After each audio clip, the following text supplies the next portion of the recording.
আসানসোলের জনগণ পৌর পরিষেবা থেকে সম্পূর্ণ বঞ্চিত। এই অভিযোগ তুলে পুর নিগমের সামনে প্রতিবাদ সভা করল বিজেপি। আসানসোল পুর নিগমের অন্তর্গত 106টি ওয়ার্ডে দ্রুত সুষ্ঠু নাগরিক পরিষেবা প্রদান সহ নানা ইস্যুতে পুর নিগম কর্তৃপক্ষ ও রাজ্য সরকারকে তীব্র কটাক্ষ করলেন বিজেপি নেত্রী চৈতালি তিওয়ারি। অন্যদিকে বিজেপির সমস্ত অভিযোগ ভিত্তিহীন বলে দাবি আসানসোল পুর নিগমের এমআইসি সুব্রত অধিকারীর।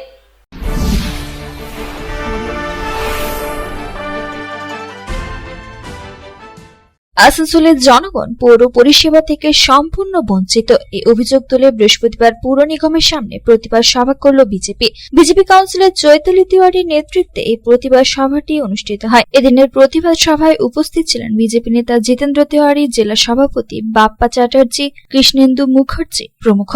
আসানসোল পুর নিগমের অন্তর্গত 106টি ওয়ার্ডের নাগরিক পরিষেবা একেবারে বেহাল। কোথাও পানীয় জলের সমস্যা, আবার কোথাও রাস্তা নির্মাণ হয়নি। রয়েছে বিদ্যুৎ পরিষেবারও সমস্যা সহ একাধিক পরিষেবা থেকে বঞ্চিত হচ্ছে নাগরিকগণ। একাধিকবার পুর নিগমকে জানানো সত্ত্বেও কোনো সুরাহা হয়নি বলে অভিযোগ। তাই সুষ্ঠু নাগরিক পরিষেবার দাবিতে আজকের এই প্রতিবাদ সভা, এমনটাই জানান বিজেপি নেত্রী চৈতালি তিওয়ারি। তিনি বলেন, দুর্নীতিতে ভরা এই সরকার রামের নাম শুনে অসুস্থতার কারণ দেখিয়ে পালিয়ে যান মেয়র। পুর নিগমের হুঁশ ফেরাতে এটা শুধুমাত্র টেলার ছিল। তবে যদি আসানসোল পুর নিগম কর্তৃপক্ষ দ্রুত নাগরিক পরিষেবা সুষ্ঠুভাবে প্রদান না করে, তাহলে বৃহত্তর আন্দোলনে নামবে বিজেপি।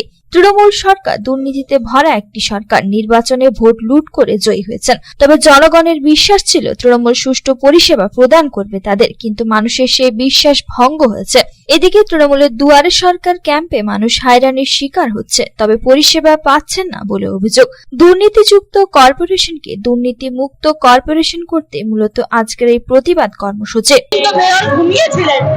আজকে আমরা উঠাতে এসেছিলাম, এত দুর্নীতি 106 নম্বর ওয়ার্ড থেকে 106টা ওয়ার্ড থেকে সমানে আসছিল কমপ্লেনের পর কমপ্লেন। না রাস্তাঘাট সাফাই, না কোনো রকম ড্রেনেজের সমস্যা, না কোনো রকম জলের সমস্যা, এমনকি শীতকালে পর্যন্ত জল পাওয়া যাচ্ছিল না।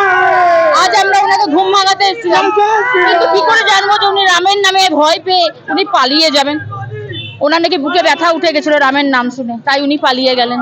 তো আজ আমরা ট্রেলার করতে এসেছিলাম যে না, যদি উনি এই রকম ভাবে যে আমাদের আসানসোলকে বঞ্চনা করা হচ্ছে, এই বঞ্চনার হাত থেকে যদি আসানসোলবাসীকে উনি উদ্ধার না করতে পারেন, তাহলে তো আমরা পিকচার করতে বাধ্যই থাকবো। যখন আমরা পিকচার করতে আসবো, তখন তো আর আমরা এখান থেকে উঠবো না। তাই বিজেপির সমস্ত অভিযোগ অস্বীকার করে আসানসোল পুর নিগমের এমআইসি সুব্রত অধিকারী। তিনি দাবি করেন, বিজেপির সমস্ত দাবি ভিত্তিহীন। ওয়ার্ডে ঘুরে দেখলেই বোঝা যাবে কাজ হয়েছে কিনা। নিয়ম মেনে মেয়র, এমআইসি সকলেই নিজের কাজ করে থাকেন। মেয়রের শরীর অসুস্থ থাকার কারণে তিনি রেস্টে রয়েছেন।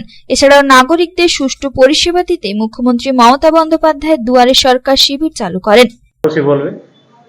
কাজ হচ্ছে না, সেটা বিভিন্ন ওয়ার্ডে ঘুরলে বোঝা যাবে কাজ হচ্ছে কিনা। ওরা অনেক কিছুই বলে, কিন্তু বাস্তবে সেটা সম্পূর্ণ ভুল, মিথ্যা বলে। মেয়র অসুস্থ আছেন, আপনারা খবর নিয়ে দেখতে পারেন। উনি চিকিৎসার জন্য বাইরে গেছিলেন, এখন উনি বাড়ির রেস্টে আছে। অনেকদিনই আসেননি, উনি অসুস্থ আছেন। ওরা যে অভিযোগটা করছে এটা মিথ্যা। মানুষ পরিষেবা দেওয়ার জন্যই তো আমাদের নেত্রী, আমাদের মুখ্যমন্ত্রী, তিনি তো মানুষের দরজায় পৌঁছে গেছেন। পরিষেবা না পাওয়ার তো কোনো কারণ নেই। মানুষকে পরিষেবা দেওয়ার ওনার উদ্দেশ্য আছে বলেই উনি এই দুয়ারে সরকার করেছেন। আসানসোল থেকে সন্তোষ মণ্ডলের report, public Times. I am Dr. Radha Krishna. I am a gastroenterologist and a liver specialist. So I do visit Durgapur once a month. I stay here for 2 days. So we do different types of procedures pertaining to gastroenterology and liver. So we have a range of evaluations that we do here. We do the routine endoscopy, colonoscopy. Starting from there, we have advanced technologies like nasal endoscopy, liver fibroscan, capsule endoscopy.